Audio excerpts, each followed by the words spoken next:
Merci, bonjour à tous.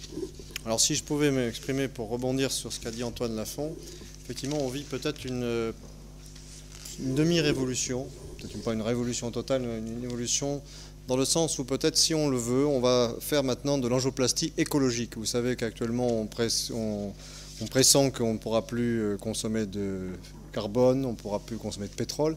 Eh bien, quand on regarde ce qui se passe en termes d'angioplastie, on a fait subir à nos artères coronaires jusqu'à présent, on a fait subir l'agression au ballonnet, dont vous avez expliqué que malheureusement ce n'était pas toujours très efficace.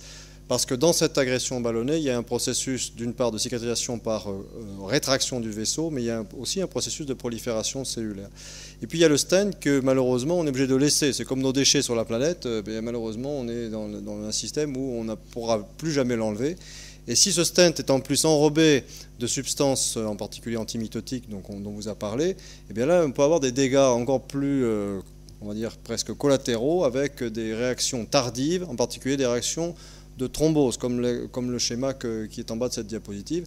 C'est-à-dire qu'il y a des patients qui ont des stents actifs et qui peuvent, 4 ans après l'implantation, faire une thrombose aiguë de stent actif, faire un infarctus. Ils peuvent en mourir. Donc c'est quand même pas rien, et quand je parle de l'écologie, peut-être qu'il faudrait y réfléchir. Alors les positions du ballon actif, elles sont résumées en gros sur ces quelques lignes. On vous a parlé de la rosténose intrastent parce qu'effectivement les résultats objectifs, une bonne amélioration du service rendu sans que l'on mette une deuxième prothèse, et on ne rajoute pas un déchet dans l'environnement. Il y a deuxième indication qui est sûrement très intéressante, c'est les petits vaisseaux. Pourquoi? Parce que les petits vaisseaux exposent plus à la rosténose, même avec un stent actif, que les vaisseaux de large lumière. Et on a vu dans les expérimentations et les essais cliniques menés par nos collègues allemands qu'on pouvait limiter les taux de rosténose à des tarifs extrêmement bas, proches des stents actifs.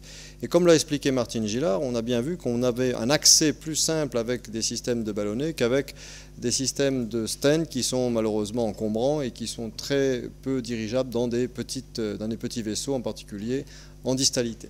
Et je voudrais surtout insister sur quelque chose que les cardiologues interventionnels connaissent bien, qui est les lésions de bifurcation. On vous a dit, effectivement, une artère coronaire, ça se bifurque.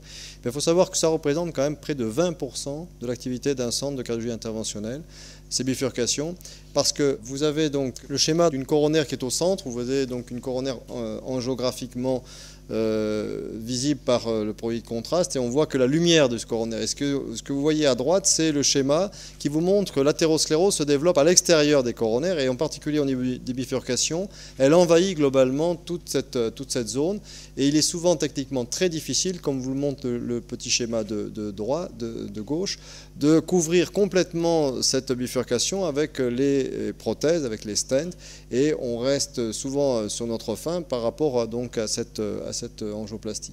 Si bien que le ballon actif paraît extrêmement séduisant pour permettre d'accéder à ces petites branches et finalement traiter des lésions de bifurcation, comme vous l'a dit d'ailleurs M. Scheller, sans stent éventuellement, ou avec un seul stent, ce qui permet de réduire le potentiel à la fois de rosténose et le potentiel de thrombose. Donc je crois qu'il y a un gros intérêt de cette technologie dans les lésions de bifurcation. Pour dire un mot sur ce qui me paraît également un futur prometteur, c'est les lésions à la phase aiguë de l'infarctus du myocarde, puisque certaines équipes ont rapporté des taux d'événements après mise en place de stents, en particulier actifs, des taux d'événements quelquefois un peu élevés, qui laissent suspecter un effet délétère de l'implantation des stents actifs pour des lésions de l'infarctus du myocarde. Et là encore, peut-être que l'association du ballon actif avec une endoprothèse non active pourrait être une solution. Là encore, des études sont en cours, mais je pense que c'est extrêmement prometteur et ça permettra probablement d'allonger également l'espérance de vie de nos patients.